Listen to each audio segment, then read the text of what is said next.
Welcome to the Atlantic Perspectives podcast. Welcome back to the White House and Europe with Maxime Lobet. In the previous episode, we left James Madison, a president at war, the architect of the Constitution, and the moral winner against Great Britain.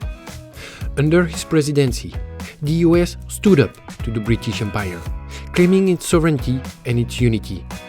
But it is up to his successor, James Monroe, to turn this independence into power and to draw a political line between the old world and the new world. Monroe is seen by many as the last founding father, even though he was not involved in writing or signing the Declaration of Independence or the Constitution. But he is still seen as the last of them, or as their heir, because he was an officer in the War of Independence, and because he was shaped in politics by Jefferson. March 1817, Washington, D.C. In the spring sun, James Monroe takes the oath on the steps of the Capitol. Fifth President of the US, a veteran of the American Revolution, a former diplomat in Paris and in London, he stands for continuity. Monroe is a man of balance, patriotic, moderate, loyal to the ideals of Jefferson and Madison. His term opens a period that historians call the era of good feelings, a rare moment of national unity, economic growth, and renewed confidence. After the War of 1812, the country wants stability. Political divisions calm down. The Federalist Party, the party of Adams and Hamilton, fades away, leaving the Democratic Republicans alone in power. Roads expand, cities grow, factories and workshops rise. The West opens to settlement. This is the time of big projects: canals, roads, ports, and soon, railroads. Is this unity built to last, or is it only a passing illusion? But under this calm surface, new tensions appear. The most serious one? Slavery. In 1820, the Missouri Compromise tries to keep a balance between free states and slave states. Missouri enters as a slave state, Maine enters as a free state. An invisible line now separates the two sides. Monroe signs the law with seriousness. He knows that the compromise solves nothing. It only delays the unavoidable clash between two Americas.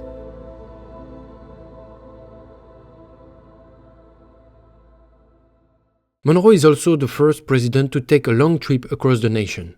From 1817 to 1819, he travels through the north, the south, and the west, a journey of several thousand miles. This Monroe tour becomes a national event. In every city, he is welcomed by excited crowds and cannon fire. For the first time, Americans see their president in person. Europe watches with curiosity. An elected head of state, with no court, no grand ceremony, crossing his country like a citizen among citizens. This closeness, new for the old world, shows the new nature of American Republican power. Simple, real, built on a direct link between the people and the president. Under Monroe, the United States enters a phase of fast modernization. The National Road, the first major route linking East and West. The Erie Canal, which connects the Great Lakes to the Atlantic. These projects show a moving America, trying to tie its lands together and to claim economic independence. But this growth has limits. The Panic of 1819, a money bubble, triggers the first major financial crisis in the US. Banks go bankrupt. Jobs disappear. Poverty grows. The dream of plenty shakes. European observers note with interest that American capitalism already repeats the cycles of industrial Europe. Is America already starting to look like the old world it wanted to avoid? This shock does not break Monroe. It strengthens his belief. The Republic must stay united around its institutions. Neither war nor crisis should weaken trust in democracy. Meanwhile, the old world shakes again. Napoleon's fall in 1815 brings back absolute monarchies. The Holy Alliance, Russia, Austria, and Prussia, commits to crush any liberal revolution. Spain tries to take back its colonies in Latin America, and France, under Louis XVIII, also looks west, with desire. In Washington, Monroe follows these events with care. He has seen Europe from the inside. He knows its empires, its plots, and its ambitions. The young republic, he thinks, must no longer suffer the decisions of the old world. Before it is announced in Washington, the doctrine that bears his name first grows in European government circles. In 1823, George Canning, the British Foreign Secretary, offers the US a joint statement against any European attempt to take back Latin America. London sees it as a way to protect British trade and to contain the Holy Alliance. In Washington, the answer is cautious. The Secretary of State, John Quincy Adams, fears that a formal alliance would lock the US into the path of the British Empire. He convinces Monroe to refuse the offer and to shape an independent American doctrine, based on the same ideas but without diplomatic dependence. This is how the Monroe Doctrine is born. A declaration of political independence across the whole continent, made possible, in a strange way, by British naval power, which, in practice, helps make it real. Can you claim independence while relying on strength of another empire? On the 2nd of December 1823, Monroe speaks to Congress. The American continent, by the free and independent condition which they have assumed and maintained, are henceforth not to be considered as subjects for future colonization by any European powers. This is a turning point.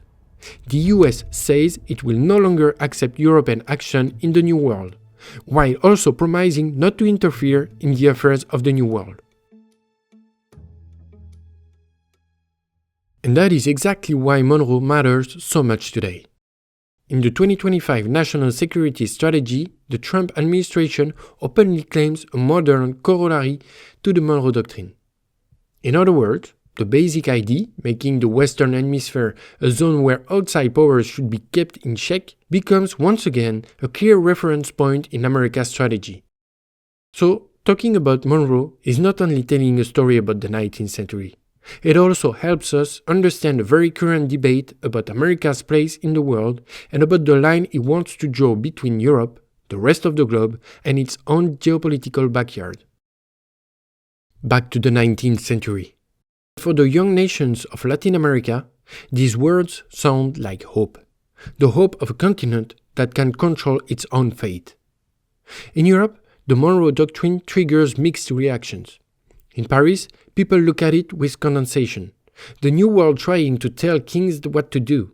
In Vienna, Metternich sees it as a threat to the monarchic order. But in London, it is approved. British interests match those of the US. In practice, the American doctrine and British power work together. One sets the rule, the other helps enforce it.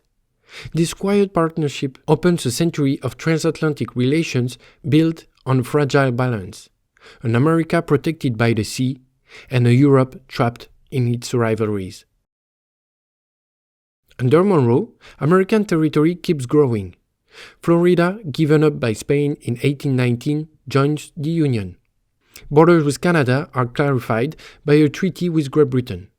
And in the South, conflicts with native nations already point toward the conquest of the West. Monroe is not an ideologue. He is a man of balance. He avoids needless war, prefers talks, and works to protect national unity. In a country still fragile, he stands for stability and restraint. James Monroe is the last president from the generation of 1776, a soldier at Trenton, a diplomat in France, a man of peace with Great Britain. He symbolizes the shift from revolution to nation. His path links the battlefields of independence to the diplomatic rooms of Washington. In 1825, he leaves the White House with humility. He dies 6 years later, in 1831, on the 4th of July, Independence Day, like Adams and Jefferson before him. 3 presidents, 3 lives, one same story. the birth of a republic.